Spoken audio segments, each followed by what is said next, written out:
This year, or I should say next year, it's 50 years ago that Jan Tinbergen won the Nobel Prize. And we will commemorate that with many events that will be organized.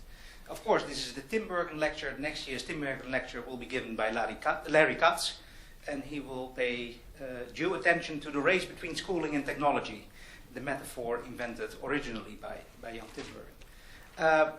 A lot of institutions that have been associated with Jan Tinbergen, just to name a few, the CPB, Netherlands Bureau of Economic Policy Analysis, the Institute for Social Studies in The Hague, and so on and so forth, are all organizing all kinds of events. And last week we launched this website at which you can have a look what Tinbergen did, what his contributions were, but also can keep track of all the different events that are going to be organized. It's a very easy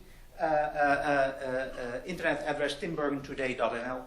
So whenever you think, I'd like to know more about Tinbergen or visit one of the events, please have a look at the website. So this brings me to the thing why we are here.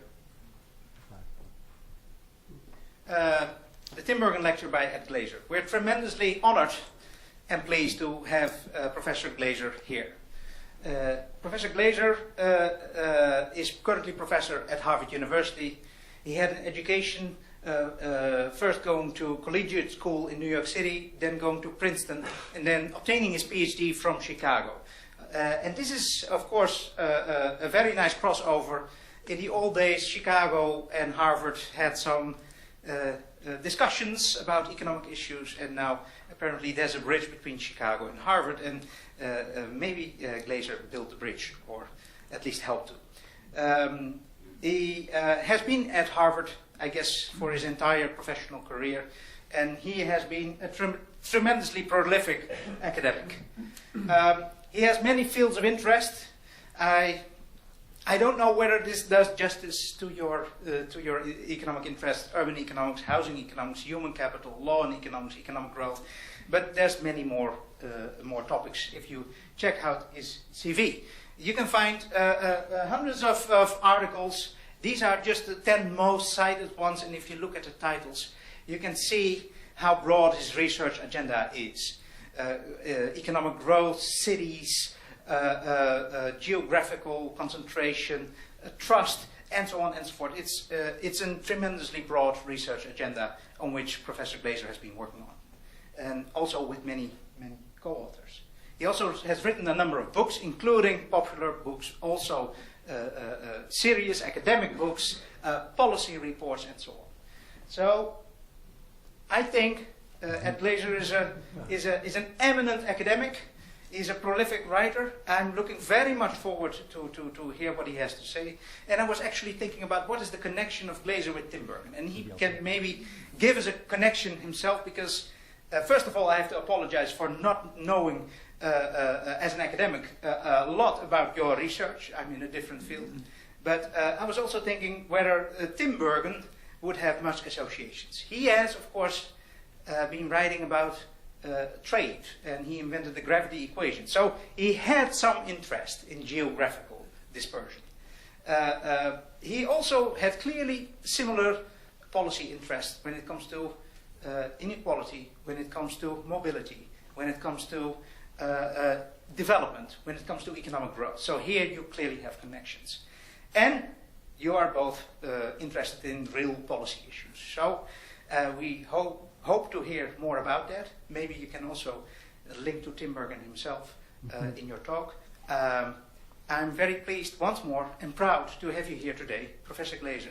Please come to the floor. The floor is yours. Thank you, Bob. Thank you for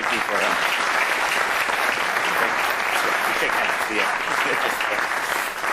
So thank you for those very kind words. You know, when I think of Tinbergen, I think of this remarkable combination between someone who was absolutely pushing the frontier of very high-level econometrics for the time, while still never forgetting the need to be policy relevant and grounded in the real world. And to me, I think that's always what all of us as economists should aspire to, which is this sense in which we're sort of simultaneously interested in methods and doing things that are interesting and hard in the method space, while sort of constantly being engaged with this dialogue with the real world that surrounds us and with policymakers. The thing that I'm going to particularly talk about in terms of Tinbergen will come later when I'm mentioning inequality, and of course the Tinbergen rule, which was that when incomes get more than 5 times from the top to the bottom, things go awry. Cities are often rife with inequality. It was Plato who said that any city, no matter how small, inevitably becomes 2 cities, one a city of the rich and the other a city of the poor. And I've often argued that cities shouldn't apologize for the inequality, because cities don't make people poor. They attract poor people with the promise of economic opportunity, with the ability to get by without a car for every adult. But still, those tremendous gaps of wealth and poverty are deeply challenging, and in fact cause many issues in the cities throughout the world. So let me get started, and also start by thanking Bas, of course, and thanking all of you for giving me your valuable time for this next hour or so. Let me start with a map of the EU. So I've taken here the 1,114 NUTS 3 regions, and I've ordered them on the basis of their population density levels. Because at their heart, cities are the absence of physical space between cities and firms. Cities are density, proximity, closeness. The blue line shows the relationship between density and earnings, GDP per capita, across the EU. The densest 10th of the NUTS 3 regions have incomes that are on average 100% higher, actually, than the least dense of Europe's NUTS 3 regions. Now, some part of this is selection. Right? Some part of this is higher human capital people moving into cities. Some part of it may be unobserved locational attributes that both attract people and make them more productive.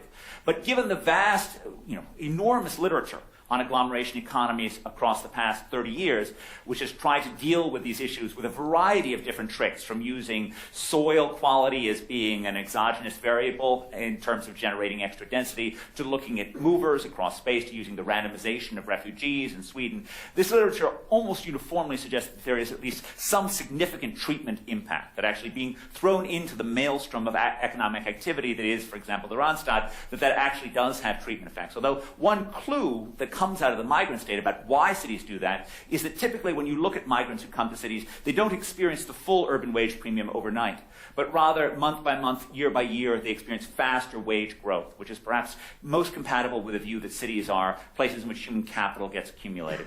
Now, the top line, the red line, is somewhat more surprising, which is the relationship between population growth and density level over the past 10 years. Right? What you see is that the denser places are, the more they've been adding population in the EU. And this is, of course, not because of fertility levels being higher in dense areas. Fertility levels are typically lower, but that dense areas have exerted a pull on population. I could show you these two same lines for the US. The earnings density relationship would be flatter. The mobility density relationship would be steeper. So this is a regular phenomenon that we've seen in the US, in the world today, and it's one that suggests that cities are, we're at a relatively urban moment. Now, we also see this in terms of housing prices, which both reflect the demand for urban productivity and also the demand for urban amenities. Over the past 20 years, the U.S. experienced an enormous housing price convulsion, where prices both went up and then experienced shocking declines. But taken over the entire 20-year period, almost all of the price growth is in the denser American metropolitan areas. And here I've just ordered America's metropolitan areas on the basis of their density level. And as you can see, pretty much all the growth is in that densest fifth of counties. Densest fifth of metropolitan areas. Within metropolitan areas as well, along the x-axis here, is the distance to the center of the city, what in the urban economics space we call the central business district. Right? What you can see here is that there's much more price growth for those areas that are right near the central city than those places on the edge. There's been a tilt up where suburbs have done relatively poorly and central cities' apartments have done relatively well. Now, whatever cities are doing in the Western world that seems relatively successful is nothing relative to the phenomenon of the urbanization of the poor world, which may be the world's most important social phenomenon today. This is one way of visualizing that, this UN fact that in 2007 we allegedly became a 50% urban species. So what I've done here is I've taken all of the countries in the world with per capita incomes less than $5,000, and I've grouped them into bins $1,000 bins, both in 1960 and today. And of course, I've corrected for inflation. And what you can see here is if you look at those countries with per capita incomes between $4,000 and $5,000, about 80% of them were more than one-third urban in 1960, and about 80% of them are more than one-third urban today. $3,000 to $4,000, if anything, the share that was more than one-third urban, because that's what the bar is giving you. The bar is giving you what share of countries are more than one-third urban. Between $3,000 and $4,000, if anything, it went slightly down. But go down here. Go to the world's poorest countries. What share of the world's poorest countries with per capita incomes below $1,000 were more than one-third urban in 1960? It's a really easy number to remember, right? The number is 0, not a 1. Because in 1960, as had been true throughout almost all of recorded history, to be poor was to be rural. Today, more than 40% of the world's poorest countries are more than one-third urban. And we have the rise of cities like Kinshasa and Karachi in places that are both poor and often poorly governed. Between 1 and 2000 also, a jump from 1/5 of countries that are more than one-third urban to 60% of those countries that are more than one-third urban. There's a lot to like in this, right? The correlation between income and urbanization is extremely strong when you compare those countries that are more than 50% urban to those countries that are less than 50% urban. The more urbanized countries have incomes that are 5 times higher and infant mortality levels that are less than a third. This is the relationship between urbanization in 1960 and subsequent income growth across countries that had started with per capita incomes below $5,000. I don't interpret this as any sort of a causal growth regression that suggests that we actually want to artificially induce city growth, but it's hard to look at this and think the right answer is just to stop the urbanization of the world, because it's hard to see a path from poverty to prosperity for the developing world that doesn't run through city streets. And yet at the same time, right, we are quite cognizant of the downsides of urbanization, of the negative externalities that proliferate when people come close to one another in dense areas. Above all, the most important of these is contagious disease, of the fact that bacteria move over close distances, just like ideas do or goods do. But then, of course, traffic congestion, crime becomes easier at high densities as well. And high housing costs, of course, occur when people are close into one another. And these downsides of urbanization, the demons that come with density, lead many people to think that we should just try and stop the urbanization of the developing world. Gandhi certainly had this opinion. He argued that I regard the growth of cities as an evil thing, unfortunate for mankind in the world. And I cannot tell you how many times I've interacted with policymakers in the developing world who said, great, you allegedly know something about cities. Tell me how I stop these poor people from coming to my city and screwing it up. Right? And it's easy to understand why they have that view. There are real negative externalities that are associated with cities. But I think almost assuredly, the right answer is not to arbitrarily restrict the growth of urban areas, but to improve the quality of governance in ways that deals with those negative externalities. To do things like congestion pricing that limits the downsides of traffic congestion, to figure out better ways of dealing with public health infrastructure that deals with the water. Because in fact, when we look at the data, it's not just that there's an enormous productivity correlation between urbanization with urbanization, and that is even more true in the developing world than it is in the developed world. But also, the people who live in cities say that they're happier as well. So what you're looking at here in the developing world, not so clearly in the developed world, what you're looking at here is the gulf between urban and rural happiness. So in the zero line, people in the World Values Survey, this is between 2005 and 2007, the urbanites said that they were about as equally happy as the rural dwellers. So that zero line said that there's no difference. The higher the point is, that the larger there's an urban happiness gap, meaning the urbanites are happier than the rural dwellers. The more negative it is, the more that the rural dwellers say that they're happier. Now, I am very big on the view that we should never, never confuse happiness with utility. These are not the same things. Happiness is a measurable concept, right? It's something that probably enters positively in our utility function, just like we prefer more money to less, we prefer more happiness to less. But I certainly think that there are more important things to spend your life on than just accumulating happiness. And it's also true that we can hardly be sure that doing whatever you think is fit for the world will necessarily make you happier. But when you look at this data, it's hard to see that, the cities of the developing world are doing something wrong in terms of quality of life. Now, I just want to highlight a couple of exceptions. So the wealthy world is kind of a mix. The Netherlands, the rural dwellers are slightly less happier, just about the same in the US. The Swedes, the Finns, the urbanites say that they're happier, but it's small. I mean, the differences are barely statistically significant. Go to the poorest countries in the world, right? Mali, Ghana, Moldova, South Africa, Rwanda. There's a big happiness gap. and it favors cities. And nowhere is that happiness gap larger than in Gandhi's home country of India.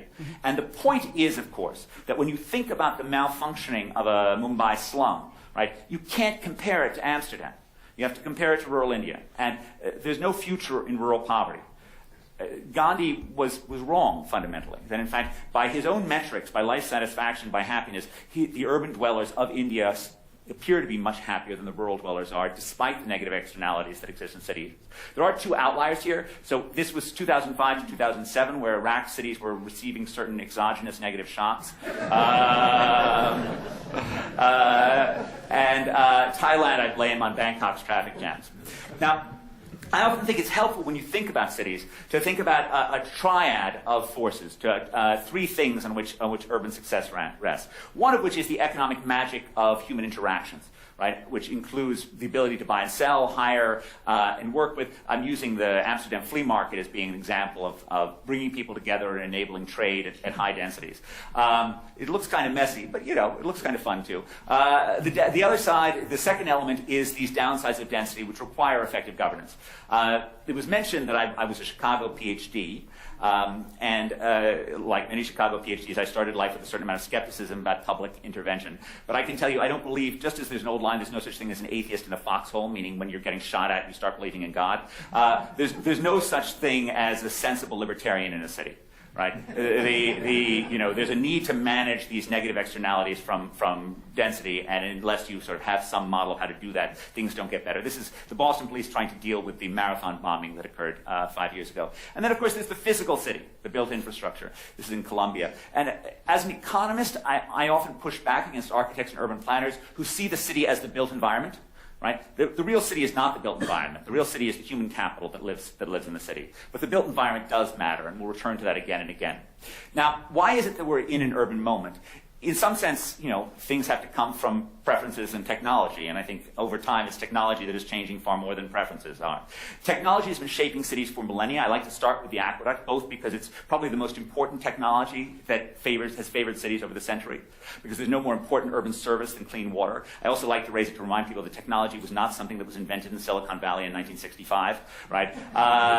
But it was a great centripetal technology. And indeed, the 19th century was a centripetal age. It was an age in which we had transportation infrastructure, which tended to be very pro-urban, so large-scale trains, which parked in at urban depots or urban stations, tended to favor urban areas. And we had technologies like the skyscraper, which itself brings together two older technologies, right? The elevator, the safety elevator, and the ability to build with metal frames.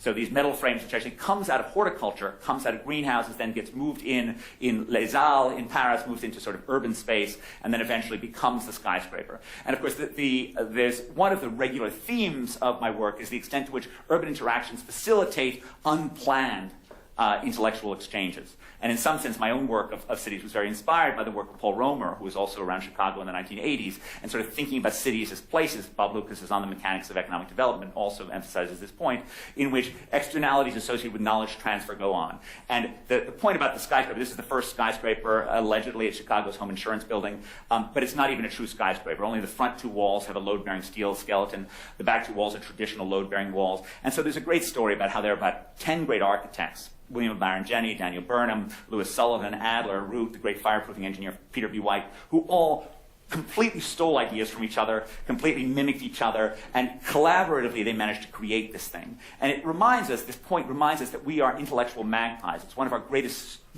abilities is our ability to steal ideas from the people around us. And cities enable that to happen. And that's how intellectual growth works. That's how new ideas are created.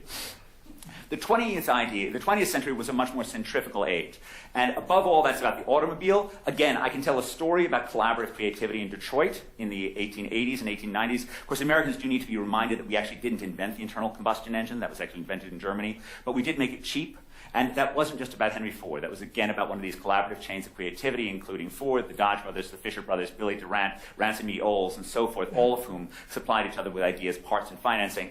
But this technology was notably unkind to cities. The work of Nate Baum-Snow finds that each new highway that cut into a metropolitan area core after World War II reduced the central city's population by about 18%. Relative to the metropolitan area as a whole. The comparable numbers for the European Union appear to be somewhat smaller, but still significant. Also, televisions, films, and so forth, all centripetal technology, enabled people living in low-density areas to experience the pleasures that you had to be in an urban music hall to experience before then. So in the latter part of the 20th century, it really felt as if the age of the city had come and gone, in which one-time industrial clusters, and the largest industrial cluster in the United States in the 1950s was not automobile production in Detroit, it was garment production in New York City. And this cluster was destroyed by globalization in a few short number of years, destroyed by lower transportation costs. And really, by the 1970s, it seemed as if the age of the city had come and gone, because this original function of cities of enabling goods to move cheaply across space had become largely irrelevant. And, it's not just the U.S. cities that looked like they were empty shells. There are plenty of European ones as well. I tried to get a good one of Rotterdam from the 80s, which was, when at least the first time that I visited Rotterdam, was still sort of getting over this kind of world. But this is Liverpool, which certainly looks, like the wreckage that you see in the South Bronx.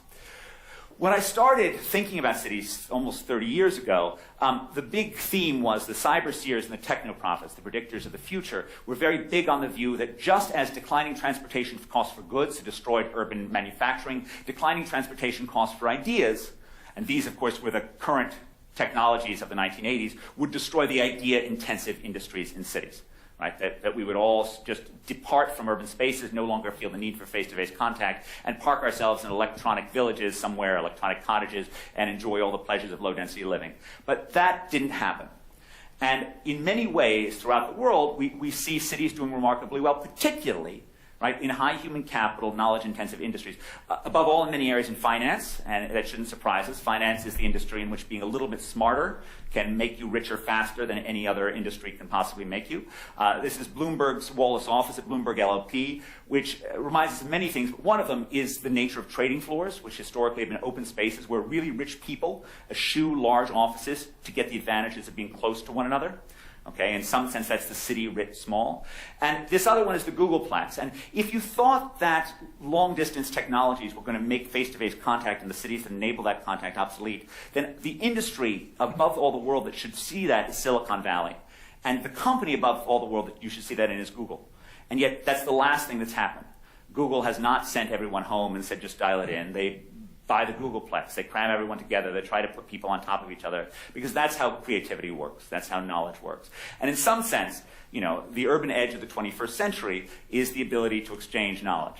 And the rise and returns to skill, abetted by globalization and new technologies, mean that that value has become higher than ever. So I love the anatomy lesson of Dr. Tulp, which shows all these people learning at close proximity to one another in a largely urban setting.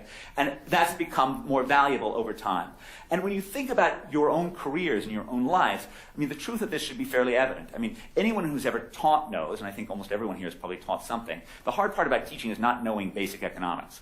It's knowing whether or not any of your students are actually understanding what you're saying, right? It's knowing whether or not you're getting any response from doing that. And trying to do that without the cues for communicating comprehension or confusion that we get from face-to-face contact is enormously hard. The more complicated an idea is, the easier it is for that idea to get lost in translation. And the more valuable it is to actually be able to communicate that idea face-to-face. Now, of course, the rise in knowledge-oriented cities and the face-to-face contact that surrounds that does not create an even urban landscape at all. Right? It creates a highly uneven urban landscape. Some cities like Detroit remain mired in poverty, while others like Seattle soar. It's easy to forget now, but in 1971, two jokers put up a billboard, a big sign on the highway leaving Seattle, asking the last person to leave the city to please turn out the lights. Because just as no one could imagine a Detroit with a smaller General Motors, no one could imagine a Seattle with a smaller Boeing. And Boeing had been cutting back on the number of jobs. Right? Seattle, of course, has come back with employers that were completely unexpected in 1971, including Amazon, Costco, Microsoft, Starbucks. Right? New entrepreneurs came up. But the secret sauce in Seattle's success is human capital.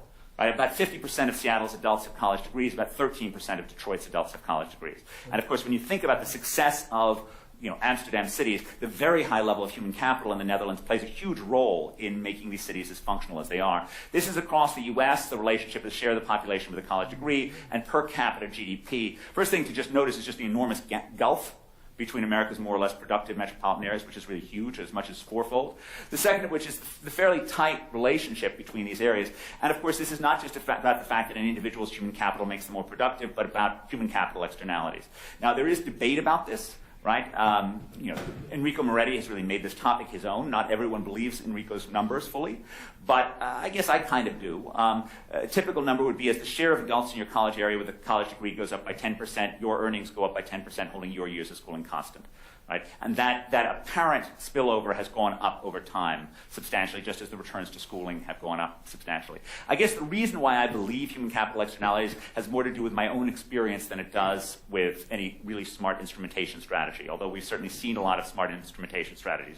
And I think that's also a common theme, and a theme that I think Tinbergen would have agreed with, that we don't just look for truth in well-identified regressions, we also look for truth in lots of other ways, and there's no sense in which we're just limited to that. And the fact that I have certainly learned so much from having smart colleagues around me in my life has been a huge part of my own belief in the power of human capital externalities. This is the relationship between share of the population with a college degree and population growth. So it's both about high earnings and faster growth, and that's been true over the last 70 years. And you can do things like, use the presence of colleges in 1940 or the number of Congregationalists. That's a pro-education Calvinist sect in the U.S., which tend to predict education in the 20th century and also predicts growth. Perhaps the most important type of human capital that matters for urban success is the talent and inclination to be an entrepreneur. 50 years ago, the economist Benjamin Chinitz was comparing New York and Pittsburgh and noting that New York appeared to be more resilient than Pittsburgh was even then. He argued that this was a legacy of New York's garment industry, which was an industry with very few barriers to entry, very few returns to scale, in which anyone with a good idea could get started. And this form of entrepreneurial human capital appeared to be quite fungible. So people who started in the garment industry then went into starting movie studios, building skyscrapers, doing other things like that, because apparently building the skills to look for new products and spaces and making clothes also went over to other firms. By contrast, the human capital built in Pittsburgh was largely built around steel production, which was in turn anchored by the coal mines and the rivers in Pittsburgh, and these large vertically integrated companies trained company men, not anything else. And this is ultimately, all these ideas that cities have skills that are learned on the street, ultimately all goes back to Alfred Marshall, who wrote that in dense clusters, the mysteries of the trade become no mystery, but are, as it were, in the air. It is remarkable, given how mediocre our measures of entrepreneurship at the local level are, that they do such a good job of predicting employment growth over the long haul. So here I've just ordered metropolitan areas on the basis of average establishment size. So the little establishments have much faster growth than the big establishments. There have been many papers written about this over the last 25 years, using a variety of strategies. This fact holds within cities, within industries. It holds using things like the number of mines as being an instrument for having big firms. It holds using the number of mines as an instrument for industries that are unrelated to mining. So there's lots of different stuff that backs this up and seems to suggest that indeed this is another form of human capital that matters. Now, the positive side of cities is coupled by something which is less positive. And this comes from a recent Brookings paper of mine with Larry Summers and Ben Austin that we're working on a book on the geography of joblessness in the U.S. So this shows the changing level of prime-age male joblessness in the U.S. over the past 40 years. And I think this is America's largest unsolved social problem. In 1967, the year that I was born, less than 5% of prime-age males were jobless. Over the past 10 years, more than 15% of American prime-age males have been jobless, and the employment-to-population ratio for men in the U.S. is actually lower than most successful OECD countries. This is a sort of remarkable change and quite different from the world of the 1980s when we sort of thought of Europeans as working much less than Americans do. There's a big gulf. These are the metropolitan areas. These are non-metropolitan areas. And there really has been a big gulf that's widened up. And if you think about what this is, it's easy to imagine a future in which less skilled people will find work in the service industries in cities. It's much harder to imagine what they're going to do in lower density, less functional areas without clear export trades.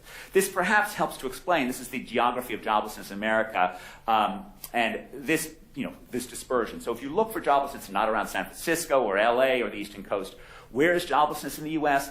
It's distributed particularly in a belt you could call the Eastern Heartland that starts down in Louisiana and Mississippi, runs up through Appalachia, and ends in the heart of the Rust Belt, in which 25% of prime-age males are routinely jobless in the US.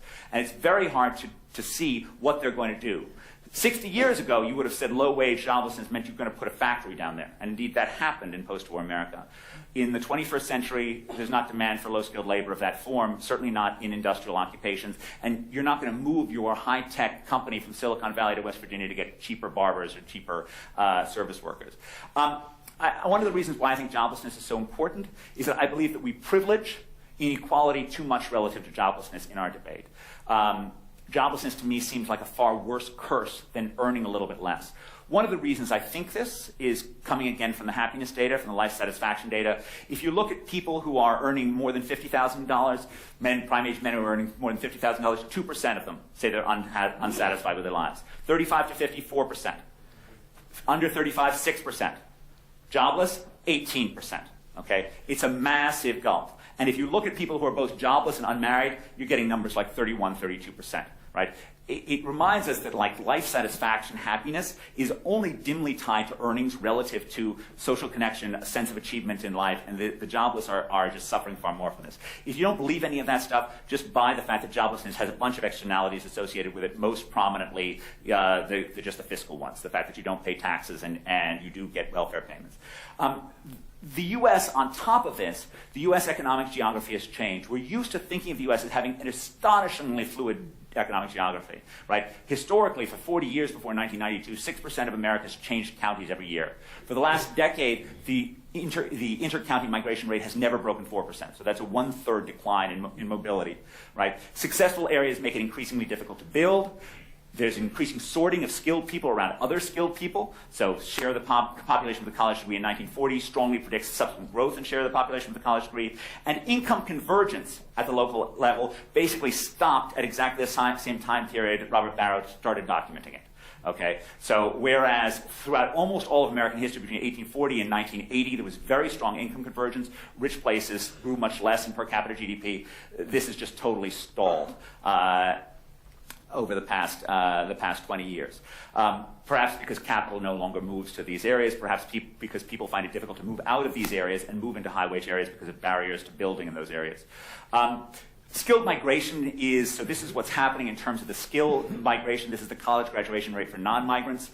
In an area, this is the college graduation rate for migrants. And what you see is that when you do get out migration, it's the skilled people who are leaving. So the migration process often ends up leaving the areas that are poor to begin with even more unskilled. And consequently, you have an enormous amount of persistence in joblessness.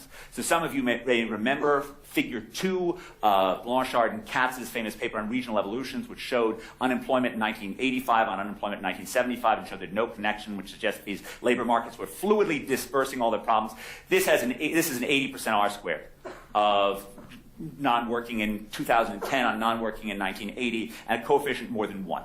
Okay? So joblessness has become enormously persistent within the U.S. This does lead us to think whether or not what policy should we be thinking about here. I've long been a critic of trying to use place-based policies to artificially lure firms into areas, but I think it is reasonable to believe that if you have different elasticities of, let's say, employment in different areas, you should have different policies that respond to those different elasticities. And that's just what we're arguing there. That, in fact, an employment policy that's sensible, right, in the Ronstadt is not going to be sensible in a low-employment region of Poland. Similarly, an employment policy that's sensible in Seattle is not going to be sensible for West Virginia, right? They just have very different shares of the people who are on the margin of working or not working. The growth of cities, the success of cities in the developing world, in particular, faces against this issue that when we crowd people together, bad things often happen, and they require management. The most important of these is contagious disease. A boy born in New York City in 1900 could expect to live 7 years less than a boy born in rural America. That's about the same life expectancy gap that existed in the time of Shakespeare between London and the rest of England. Right? What you can see over here is that these are death rates in New York, which declined substantially over the course of the 20th century. This didn't happen easily. American cities and towns were spending about as much on clean water at the start of the 20th century as the federal government was spending on everything except for the post office and the army. But, and this is going to be the theme for the next 5 slides, infrastructure is never enough. It's always about incentives and institutions as well. And let me make this point with sort of a very clear time series point here. This is another link to Tinbergen. Who knew? This is the Croton Aqueduct open. Okay, this was when I was taught as a kid growing up in my originally Dutch school, the collegiate school that I went to. I was taught this story that New York was filthy until the good engineers built the Croton Aqueduct, and then the clean water came in, and then people lived longer. Look at that graph. You don't need to be a Tinbergen, right? You don't need to be a great time series econometrician to figure out there's no structural break in 1842. New York is continuing to have cholera epidemics for 25 years after that break. In fact, my great-great-great-great-great-grandfather died in that one, in the 1849 cholera epidemic. And the reason for this is exactly what's happening in the developing world today, which is you built this thing, right, and then you expect poor people to pay for the connections. But they're not interested in paying for the connections. Many of the benefits will be external to them. This is even more severe with sewers, where the external benefits are even higher than in the case of water.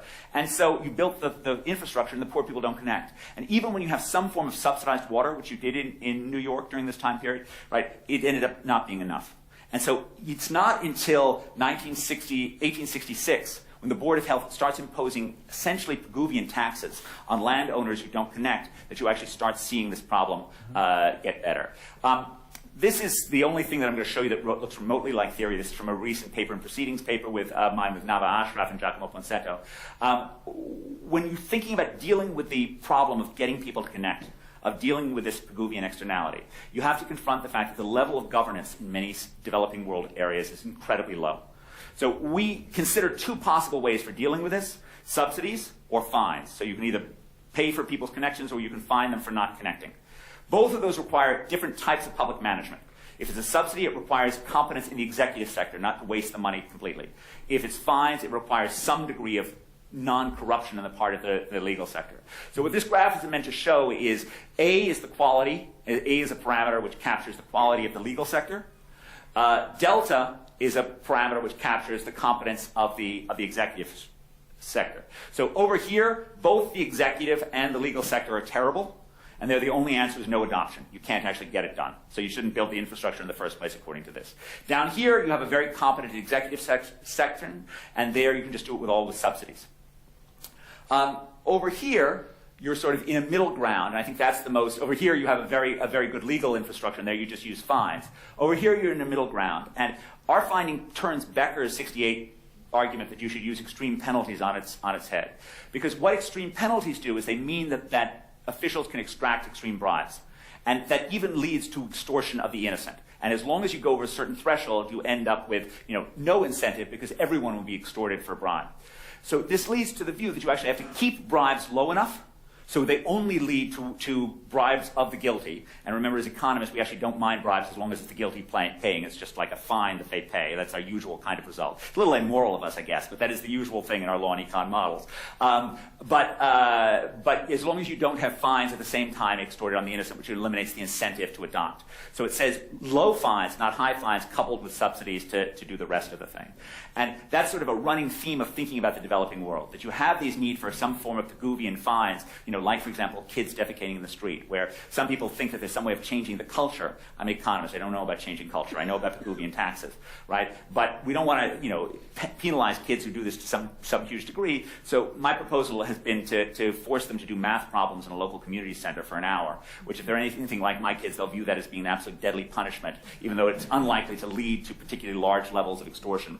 Now, I do work on water in Zambia. So this is actually what Zambian water provision looks like.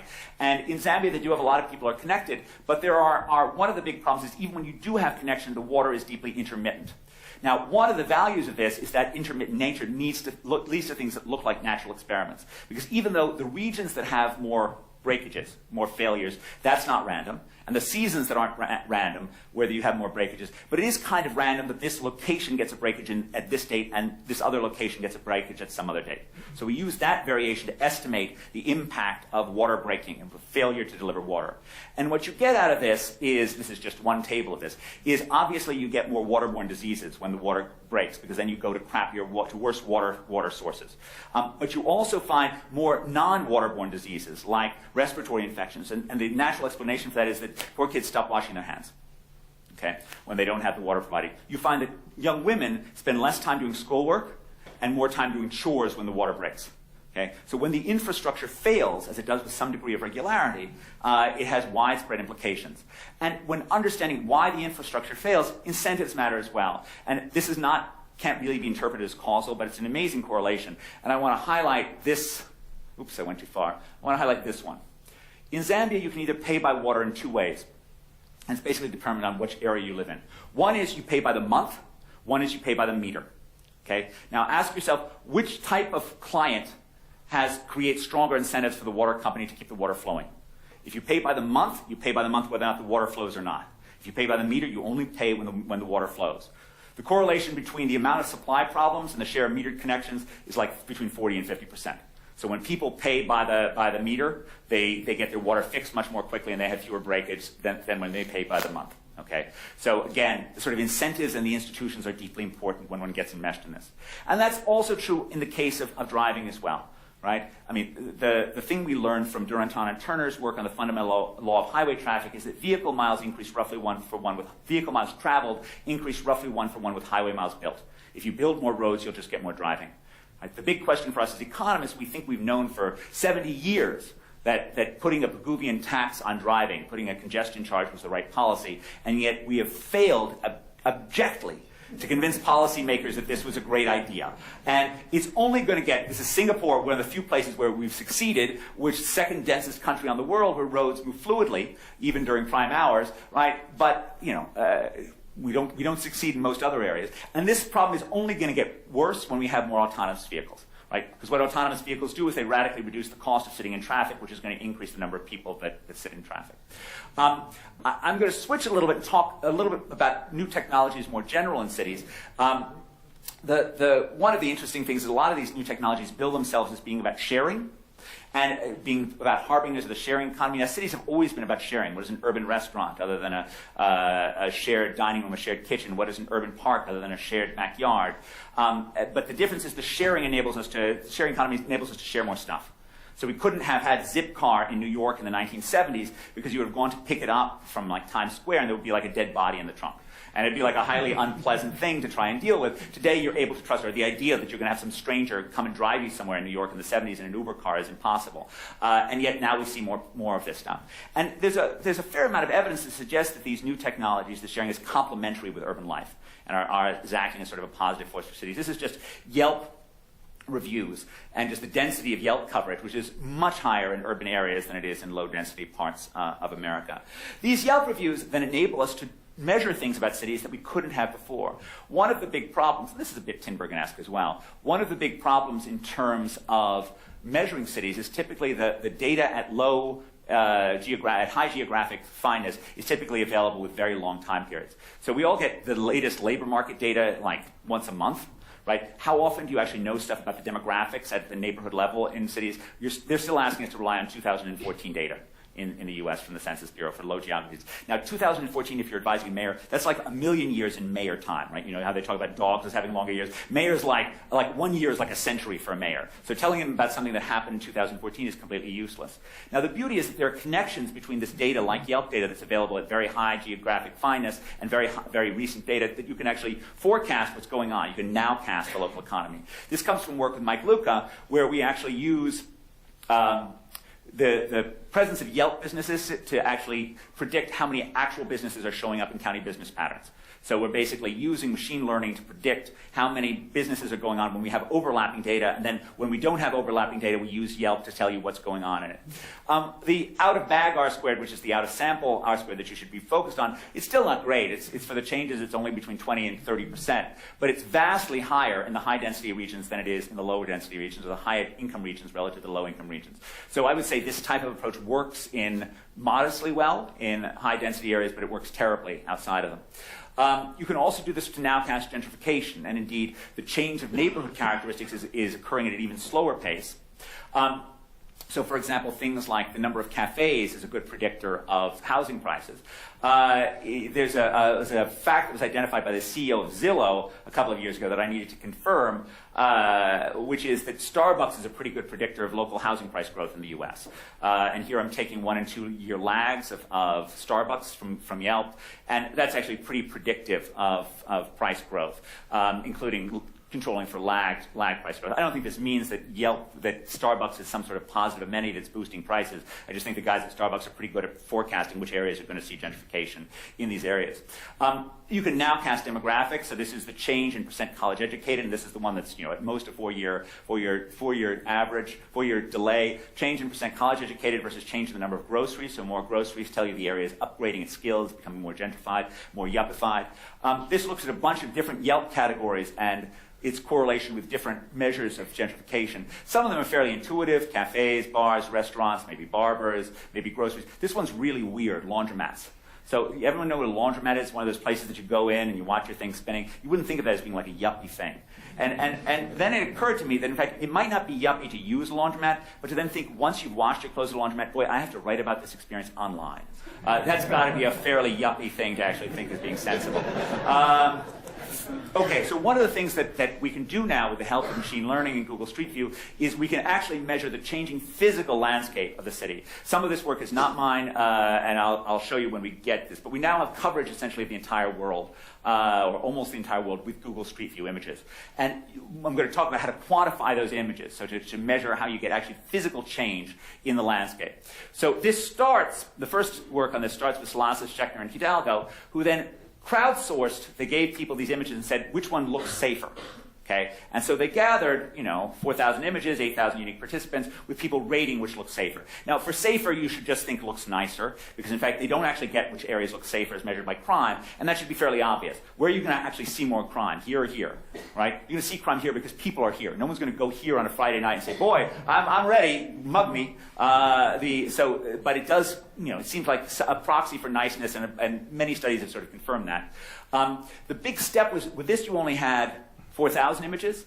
Nikhil Naik, who's my co-author and is a computer scientist, then used that as training data, okay, using visual algorithms to then essentially have the computer mimic the way the human eye acts on this. So that enabled Nikhil to start with these 4,000 images and then go to from 1,700 blocks in New York to 1 million blocks. And the R-squared of the computer vision algorithm is somewhere around 55%. So you get reasonably close to what the human eye does. Not perfect. But you essentially get a measure, and you get a measure that can be used over time. And this is the paper that I was involved in, where you can measure street score in 2007, 2014. And you can see the upgrading between these two areas in the street score.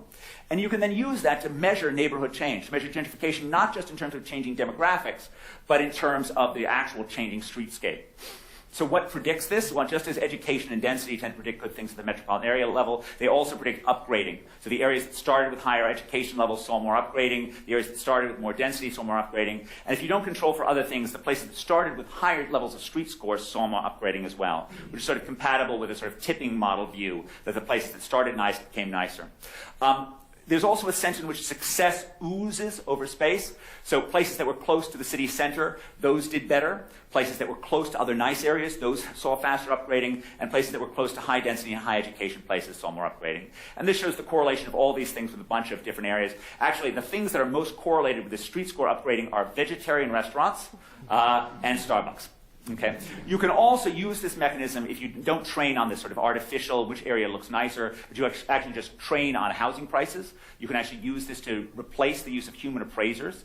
And this shows just a bin scatter plot of using the visual algorithm to measure casual prices using Boston data. You can also use this to measure other hypotheses. So there's a long-standing foreclosure hypothesis, which is that America lost allegedly some vast amount of housing value because the homes that went through foreclosure were badly treated by people who didn't have incentives to maintain them during the foreclosure process. This was a big discussion. So what we do is we take homes, we compare the images in 2007 with 2014, we compare homes that went through foreclosure with a propensity scored match set of homes that didn't go through foreclosure. And when you do this, you find that foreclosure appears to have an effect of between 3 and 4% on the external visual price of the house. So the house goes down in value in a really visible in a way the computer can spot when it goes through foreclosure. Now, that number is 3%, not 30% or 40%, which are often the numbers that are done from straight housing sales. Now, that leads you to believe that either to get from 3% to 30%, you think it's got to be internal to the house, or it's that what was happening was that those houses that were resold that went through foreclosure were just sold in a fire sale setting in ways that just weren't particularly value maximizing. Now, when cities are able to deal with their downsides of density, they can be places of remarkable pleasure as well as productivity as well. And the same urban advantages and entrepreneurship and innovation that make cities productive also make them fun. But when you have this amount of success, in cities. This creates a tremendous push of skilled people living in cities, and you have increasing inequality in cities. And this, again, links back to the Tinbergen rule and these problems that occur when people are wildly different.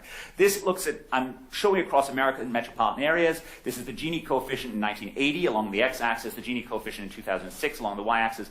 The red line shows the 45-degree line, so every dot that is above that saw its inequality increase over this time period. And some places really, by a lot, I always like to point out that New Haven had the largest increase in our sample in inequality of these areas. And the traditional point about this is that cities actually shouldn't apologize for their inequality, but they should worry a lot about whether or not they're providing economic opportunity. So a city that is attracting poor people, turning poor people into rich people, and then moving on is a city that's succeeding. A city that is, attracting poor people and then leaving them trapped in poverty is not. Unfortunately, the data for the kids growing up in cities as opposed to the adults working in cities is pretty mixed. And I'm just working on a paper right now which uses the Chetty-Hendren data of economic opportunity, starting with a cohort born between 78 and 83 and looking at their ex-post outcomes. And this is the type of graph which gives me pause. So this is just their upward mobility. So this is the average income percentile for a child born at the 25th percentile of the income distribution. This is looking across metropolitan areas. Bigger metropolitan areas do somewhat worse than smaller metropolitan areas do in this. So there's less upward mobility for these 25th percentile kids. This is within metropolitan areas, right? The people growing up in the densest population districts actually do poorly on this. And this is even more striking. Here I'm using the regression discontinuity, the spatial discontinuity at the border of the city school district. Okay? So here what you can see is that there's about a 2.5 percentage point increase in the amount of upward mobility just when you get out of the central city school district and go to the suburban school district, which suggests that it may specifically have to do with the way American works, its public schooling, that provides something that many parents see as being far below standards in central cities. If you want something that's even starker than this, this is just African Americans, and this is the adult incarceration rate. So this is your probability of being in jail at the time of the census. So here you have essentially a 1 percentage point drop in your probability of being in jail, or 1/6 of the overall effect when you get outside of the central city school district. So some of this may be selection, I don't know, but it does remind us that we have this paradox that at the same time cities are doing remarkably well for productivity. They're not doing very well, at least for this generation, in terms of upward mobility.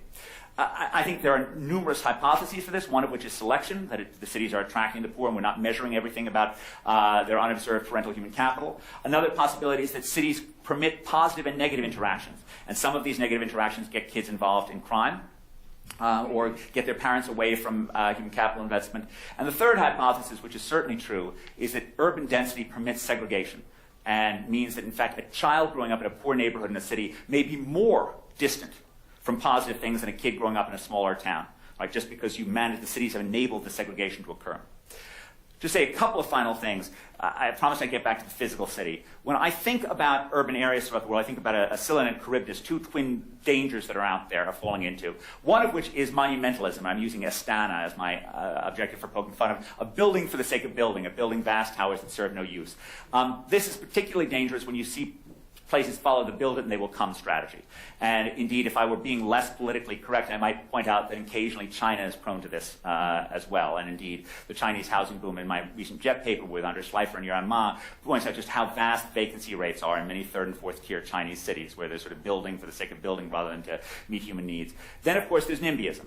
Excessive land use restrictions. This is Mumbai, right, one of the great urban centers of the world, which in 1968 adopted land use plannings based on the British Town and Country Planning Act. Now, how can anything that's appropriate for Yorkshire or Dorset be appropriate for Mumbai? Right? It's almost impossible to imagine how this could work. This means an average floor area ratio of 1.25, an average number of stories of 1.25 in Mumbai. Right? That's what the hard barrier is. It's hard to imagine how that possibly makes any sense. And consequently, the city sprawls out rather than sprawling up and is ungodly expensive. Right? We face this challenge in Europe everywhere, right? That we have beautiful historic centers that make it very difficult to build up, and consequently the areas are very expensive. This just shows the relationship between permits between 2000 and 2013. This is from a recent Journal of Economic Perspectives paper of mine with Joe Jerko. The amount of permitting activity, so this is the amount of supply along the x-axis, and this is the gap between housing prices and the marginal physical cost of construction. Easy permitting is never going to pull you below how much it costs to build a home, but as you can see, the places that don't build a lot, the places that are expensive don't build a lot, and the places that build a lot aren't expensive. right? You can't get there just from differences in demand, right? Low demand may explain these places, right, which are both low price and low construction. But they can't explain why some parts of America deliver enormous amounts of affordable housing for ordinary middle-income Americans, and other places in America just don't. And I agree, I may not agree with all the numbers, but I certainly agree with the Shea and Moretti view that this use of arbitrary regulations to restrict the growth of the more productive parts of America almost assuredly has macroeconomic implications that are significant as well. But where can Amsterdam build? Last two points I want to make. Cities are often depicted as being the enemy of the environment. I think by and large the opposite is true. Together with Matthew Kahn, I've measured carbon emissions, holding income and family size constant, associated with living in different parts of the country. Carbon emissions tend to be much higher in low-density parts of America than they are in higher-density parts of America. This is coming from longer driving distances and living in larger housing units. And this is just Boston, this is the places that these areas actually look brown, but they're actually green in terms of carbon emissions. The places that look green are brown. Now, you wouldn't need to do anything spatial on this if you had Pavlovian taxes that charged everyone for the carbon emissions that they used. I mean, in general, we think the ability to choose where to live is a good thing in this world. But it does suggest that, in fact, we would want to, at least either adopt such policies or think about how potentially our land use policies are making things worse. Across metropolitan areas, I don't think I have this, across metropolitan areas in the U.S., we restrict building most strongly in those metropolitan areas that are intrinsically the greenest. So our environmentally motivated, allegedly, land use rules are actually pushing people from coastal California, which is incredibly green intrinsically because the climate is so mild, to places like Texas and Oklahoma, where the climate is very far from mild and carbon emissions are much higher, just cooling their own areas. This will become even larger, the stakes will become even larger when it comes to China, where if China and India see their per capita carbon emissions rise to that seen in the sprawling United States, global carbon emissions go up by about 130%. If they stop at the level seen at wealthy but hyperdense Hong Kong, global carbon emissions go up by less than 30%. I will stop at one final point, and this is my last point. When you get engaged with cities of the developing world, it is very easy to want to give up. It's very easy to look at the level of capacity and just say that this is impossible. And yet, where does good government come from? Right? How do we build institutions? Some part of that is human capital. But the track record is also suggests that cities play a major role to do with this. And this is from a recent paper of mine with Bryce Steinberg. And it's more of a hypothesis than a fact. It is a fact that more urbanized countries revolt against dictators more. That is an absolute fact. But they don't necessarily establish more stable democracies. But I have in the back of my mind some sort of belief that civic capital is developed by urban interactions, and that we develop relationships that enable us to organize and to create better governments by linking together in cities.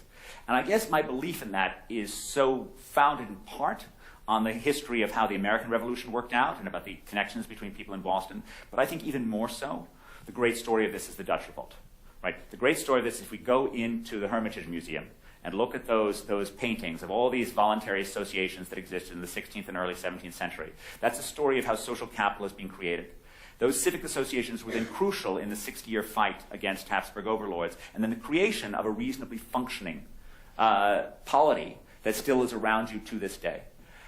I can't imagine that happening if everyone was a farmer in Friesland. I can't see how, in fact, that, not to pick on Friesland, but I can't imagine how that would happen in these areas. And I think, at least to me, that's what I think of when I think about the upside of this, is that where is good governance going to come from? It must come from some degree of private citizens being engaged, holding governments accountable, and providing the level of civic capital and social capital that's necessary for good functioning. It's just a hypothesis. Right? But I think urbanization can, in fact, be part of that process. And in some sense, that's where I want to end, which is, yes, there are very tough things that happen in cities. There are these profound negative externalities. But cities have been working miraculous things since Socrates and Plato bickered on an Athenian street corner. And we as an economist, although we tend to perhaps downplay those things, we experience remarkable ideas from our neighbors all the time that are around us and benefit from those things. Right? I believe that this sort of age of urban miracles is not in any sense over, and that good urban policy and good urban economics should be a major part of economics, which is why I'm glad that I'm here. And in particular, that trying to figure out how to make the cities of the developing world more functional is among the highest callings of the 21st century. And above all, the one type of human capital that I think is absolutely necessary for all good policy making is economists. Okay, and I think Jan Tinbergen would have believed in that as well. So let me end on that. But let me end by just calling for all of those who are younger or have any interest. These problems are real. The need for more human capital to work on it is great, and the need for your human capital to work on it is great as well. So let me finish there, and we can end for questions. But thank you.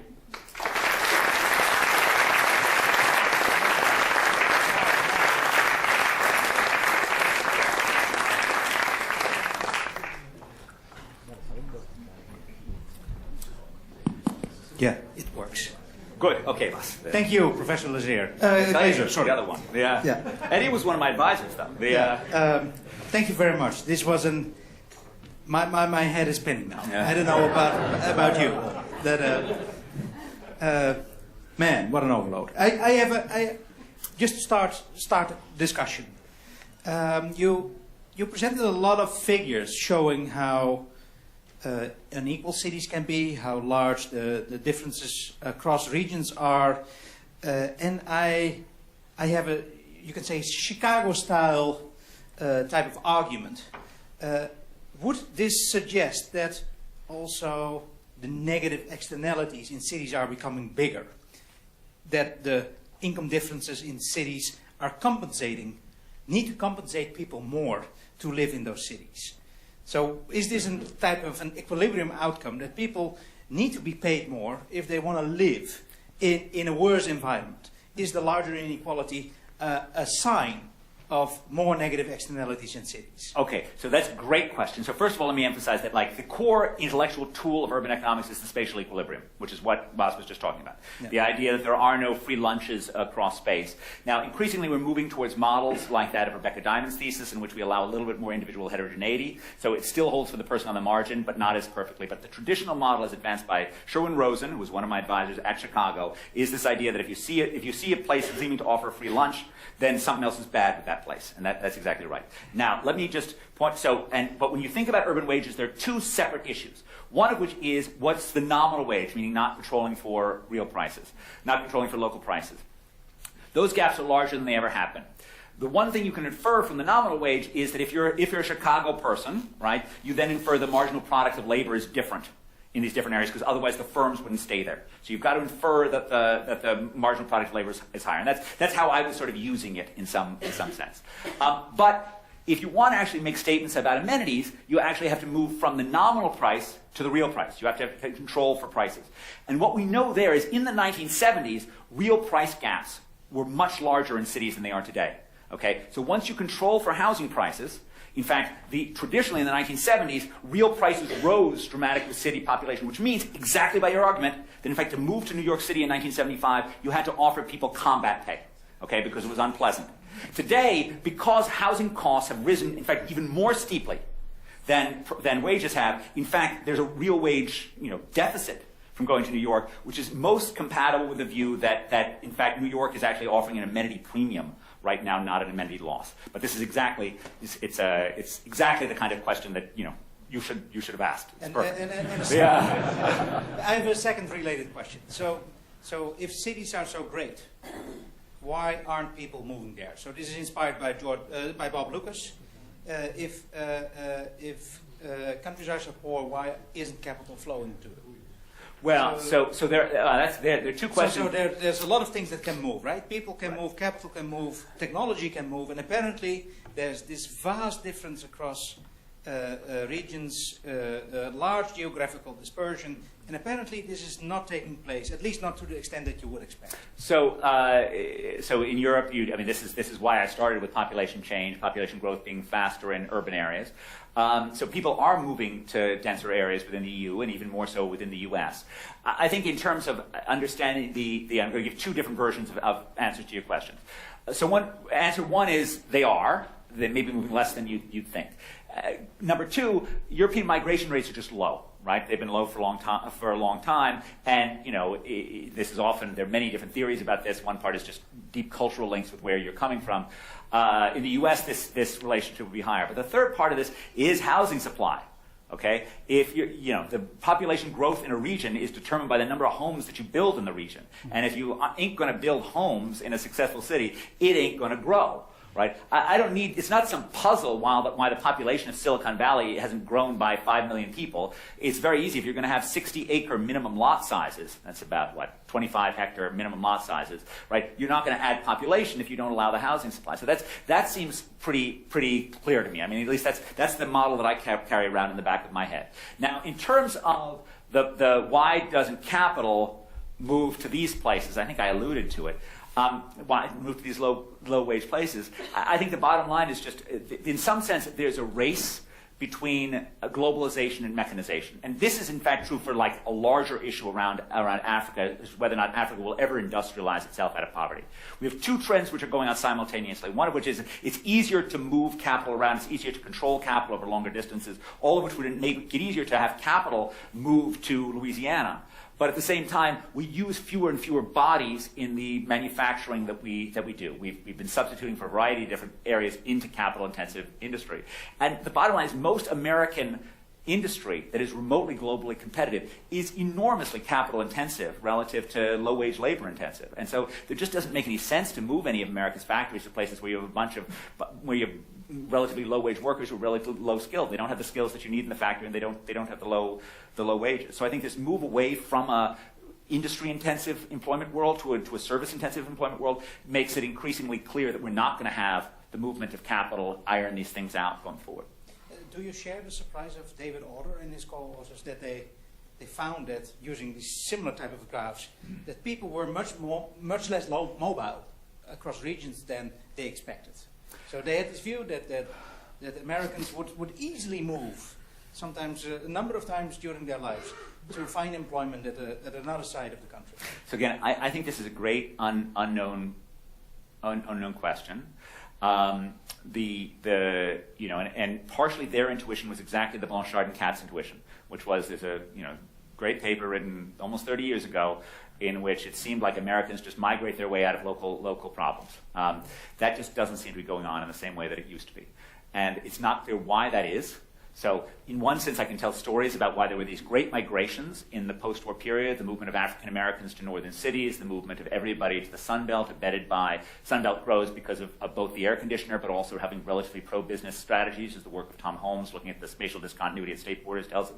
And that's ended. But I don't really fully understand why migration has declined. And as Ganong and Shoaib show us, it's also ceased to be directed, particularly of less skilled workers. Less skilled workers used to move to high-wage areas, and they don't anymore. One hypothesis, which Ganong and Shoaib run with strongly, is its failure to build, but that's not everything. Okay, that's not even necessarily 50% or 40% of the whole story, because there are plenty of successful places in the U.S. like Austin, Texas, or Charlotte, North Carolina, where they do build, and yet unskilled people still aren't moving there. And so I would be lying if I say that I fully understood this sort of declining migration, but it is a great puzzle in the U.S. and is a different way of thinking about the U.S. being than we had been in the past. Questions? I cannot imagine that there are not questions. Cool. I stick to. Oh, yeah, that's good. Yeah, get ready to cut him off. I appreciate it. Yesterday I presented a paper on region in the U.S. and then I showed a figure very similar to you. Human capital in each region. On top were cities like you can imagine Boston, San Francisco. And then somebody in the audience said, "Look here, those are all the democratic cities."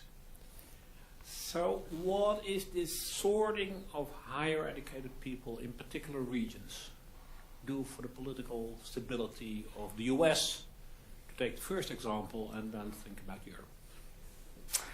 So America is not just a place of enormous economic diversity, it's a place of enormous belief diversity as well, which poses significant challenges to our standard economic Bayesian view of the world. That in fact, to make it particularly stark, something like 80% of Americans believed in the devil and only 15% of Danes believed in the devil, and I have no idea which one of these groups is right, but I know they can't both be. And they seem to be able to agree to disagree. It's also true, obviously, in terms of belief about things like, they used to have an old general social survey question about whether or not, AIDS was punishment for sin. Did you think AIDS was punishment for sin? Of which, if I remember correctly, something like 55% of the residents of Mississippi agreed with that statement, and 15% of the residents of Rhode Island agreed with that statement. So just enormous belief differences which proliferate across space. Look, dealing with America's regional diversity has always been a challenge, and it's not a new one at all. Nor is heterogeneity in income, right? In fact, if anything, many of those heterogeneous income have actually gone down. In 1950, Mississippi was the poorest state in the Union, and there were 18 states that had incomes that were double that of Mississippi. Today, Mississippi is still the poorest state in the Union, and there's not a single state with a per capita income that's double that of Mississippi. So these things have always gone on, and they've been going on since 1789.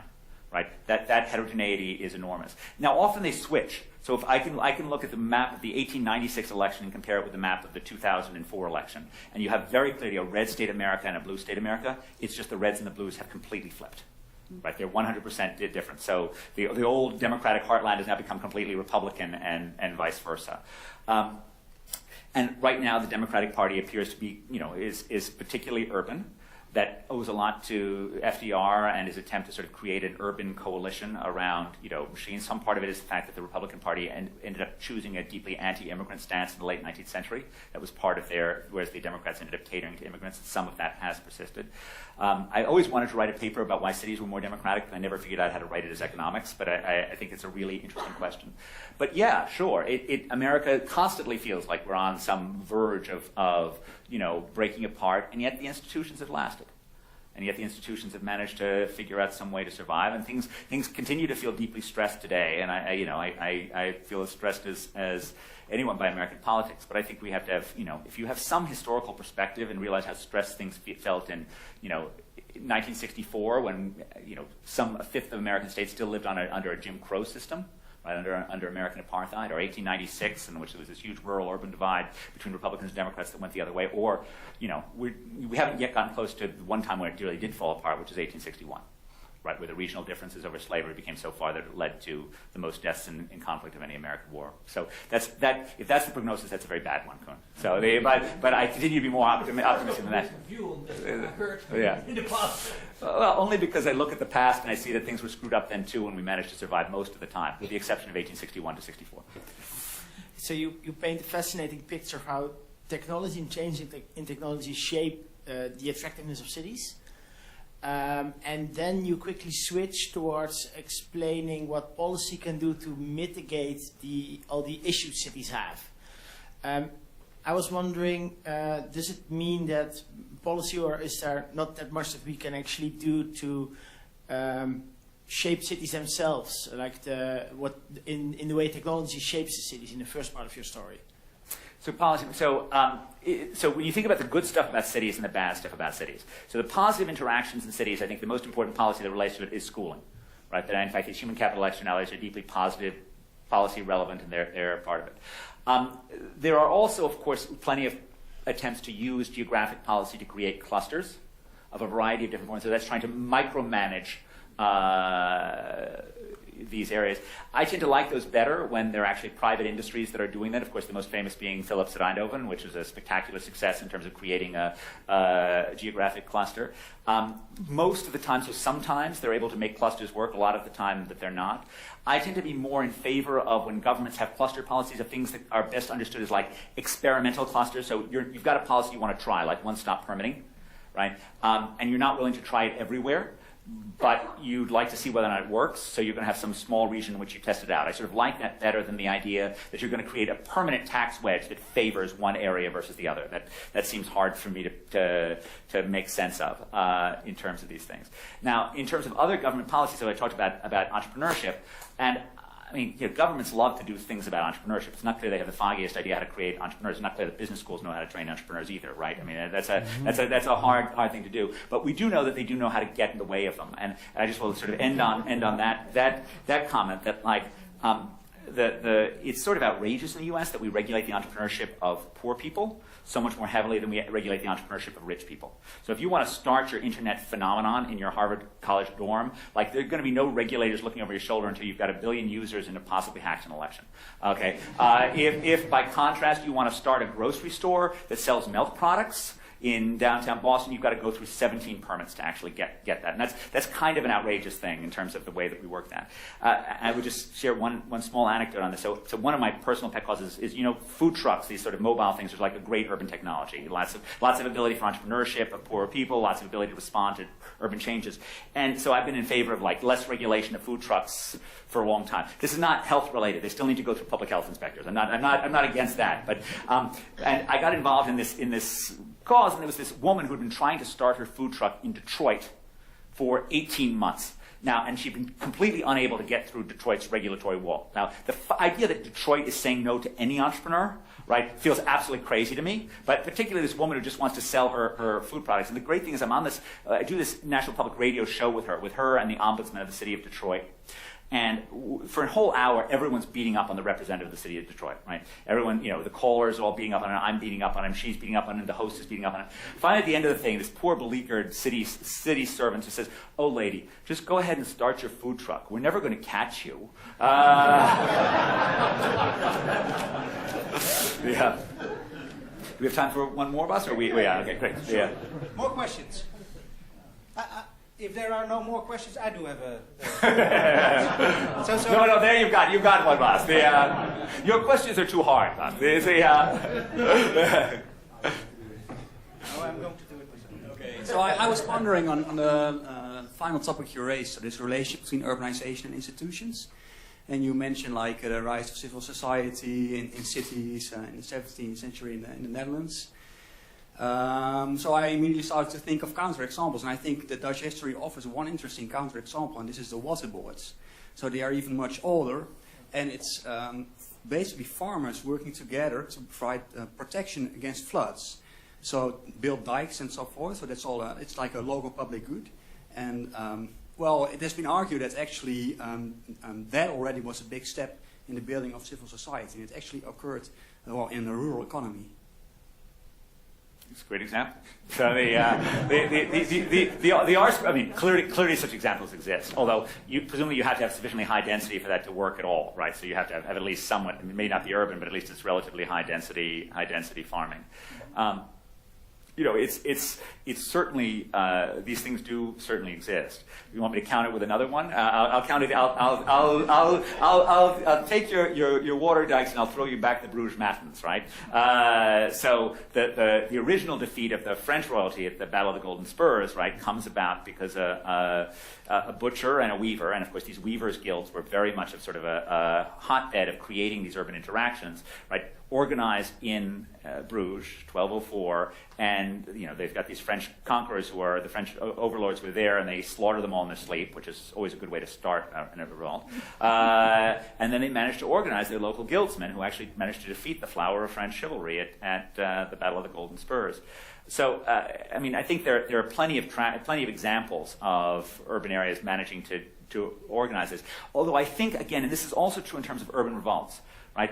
Cities are great for enabling people to come together and overthrow someone. But that's always the easier step. The hard step is actually then creating a lasting form of some sort of sensible government that then is able to defend itself. And that, for example, I had the image of Tahrir Square there. It's clear that cities played a major role in making this happen. Even though sort of the original self-immolation in Tunisia was in a low density area, it wasn't until Tunis itself gets occupied and that you actually have a turn of government. And it was Tahrir Square is sometimes called the Twitter revolution or the Facebook revolution, but Mubarak was not going to leave if people just unfriended him on Facebook, right? It actually needed to be the physical taking of the space that forced this change. But it forced change, but it didn't necessarily manage to implement lasting democracy. And that's why, in some sense, this is more hypothesis. So one channel, the organization, the overthrow, seems clear empirically, clear theoretically, we understand it. Whether or not you actually can create a dense enough civic society to defend democracy, that feels harder to me. More questions? Very good.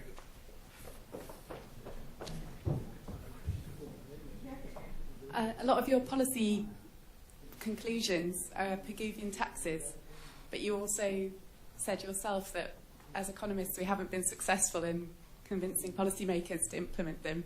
Does that depress you, that there's no prospect for implementing your main policy conclusion?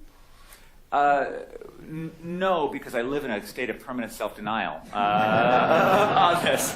I refuse to be swayed by the past failure and am convinced that success is just around the corner.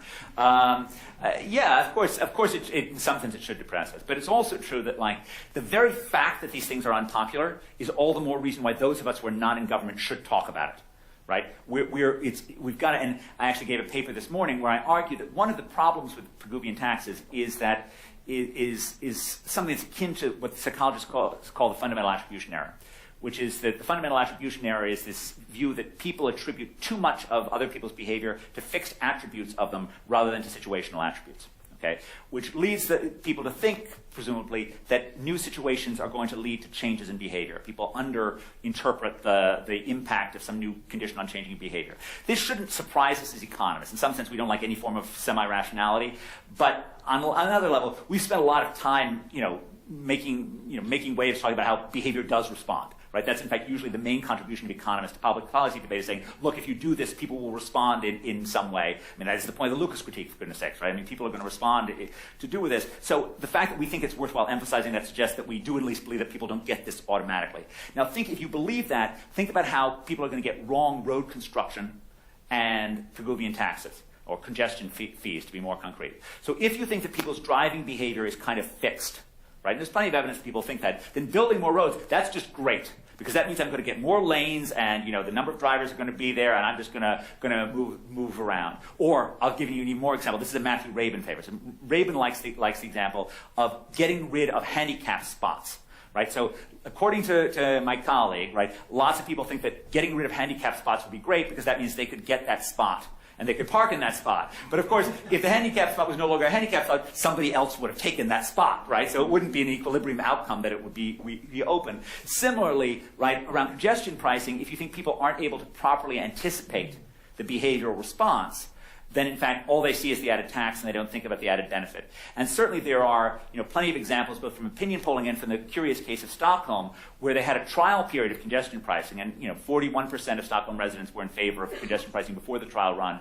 Over 50% were in favor of it afterwards, which suggests that they actually learned something from what congestion pricing did. So yeah, it can be depressing, but I think that the one thing that we can do is sort of try to emphasize that there will be a behavioral response from this, try to measure what it is, try and add insight to this.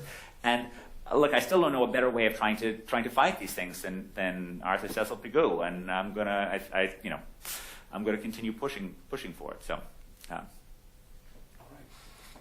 right. Maybe one final thought about a negative externality in cities: tourism. Or perhaps... it sounds like you have a question, boss. So you should do it. Yeah. So, no, but there's, of course, there's positive effects associated with it, but more and more in the city of Amsterdam, I hear extreme complaints about massive amounts of tourists. And this is a big thing for the Amsterdam Community Council. They're discussing all kinds of policies. I have the impression that tourism is generating disease effects. You drop a lot of money on a city, real estate prices go up, economic activity is shifted out of city centers, you get a lot of tourism industry related activities, and this is not seen always as very favorable. I lived in Florence for a year. That city was dead, apart from tourism. So have you got a view on that? Would it be possible in Amsterdam? Would it be possible in another city? And is this actually a perspective that we should worry about? It does matter for urban planning, for sure. I think that the assets that come with having an incredibly attractive historic downtown are real, but it is true that it does crowd out other things. I think it will not surprise you that I think the natural response to this is to allow more building. Okay, that in fact, if you're crowding the space for urban activities because all the guys want Airbnb, the natural thing is to find some place nearby that you can actually build up to a significant degree, where presumably there's market rents to pay for it, and that feels like the way that we deliver space that's not congested out by this activity. Okay, I mean, there's only a modest. The whole inner city would be like in Venice, would be bought up by tourist-related industries. right? I'm not so sure. And Venice suffers in part, remember, because it's been declining for 500 years, right? I mean, it's core economic. I mean, well, and let's be fair, Venice was the most successful place in Europe probably for 500 years as well. I mean, it ain't nothing. But it's a combination of not having other stuff and having really attractive tourism, right? Which is also true of like Bruges. Amsterdam has plenty of other stuff going on in it. I don't think we really have to worry that Amsterdam is going to lose out on its financial sector because it's all going to be pushed by people visiting the Anne Frank house. That being said, I think that the issue is, are you taxing tourism enough? Do you have policies that are negating the negative externalities from tourism? Are those strong enough? Right. So this is sort of, when I was in Barcelona, I was spending a month living in Barcelona maybe 4 years ago, and this was the #1 policy issue in terms of Barcelona.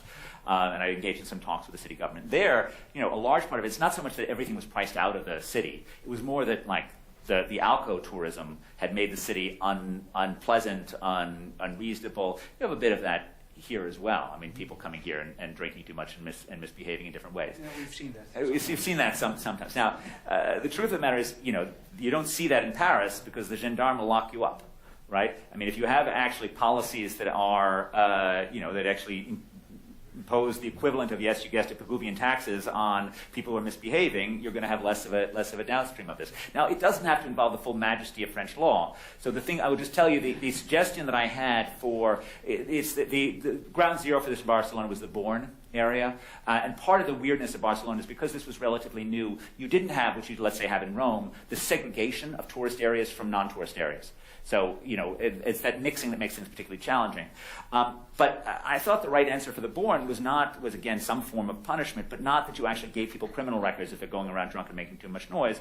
But let's say you just lock them up in a community center for 3 hours and tell them they have to stop drinking for those 3 hours, and then you send them off after that. So some form of relatively mild punishment to decrease the quality of life crimes seems like a reasonable thing to do. And I don't know what. Tell the mayor. Go tell the mayor. They've got to. But some form that actually manages to make tourism less harmful for the fabric of life seems like it's the right answer. Thank you very much. Thank you very much, Bas. Thank you. Thank you for being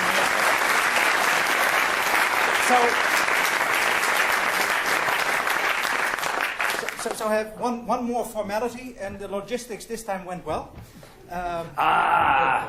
So this is a famous so-called Makkemer plate. It's beautiful. It's absolutely beautiful. And this is the plate we give to everyone that gave the Tinbergen lecture. No, this is to express our gratitude that you came over to Holland. And we're very glad that you did that. And I have to tell you, my colleague David Cutler gave this lecture several years ago, and he's had this in his office, and I have coveted it for like at least 10 years that I have coveted this place. So I am really very, very, very happy to. So now you have your own. Now I have you my have own. your own. Thank you very much. Bas. Again, yeah. round of applause.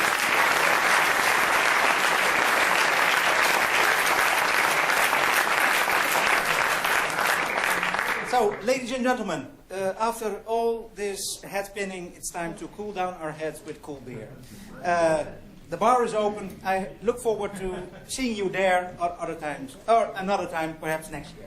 Thank you for attending the Tinbergen lecture and the Dutch Economist Day. It was a pleasure to have you.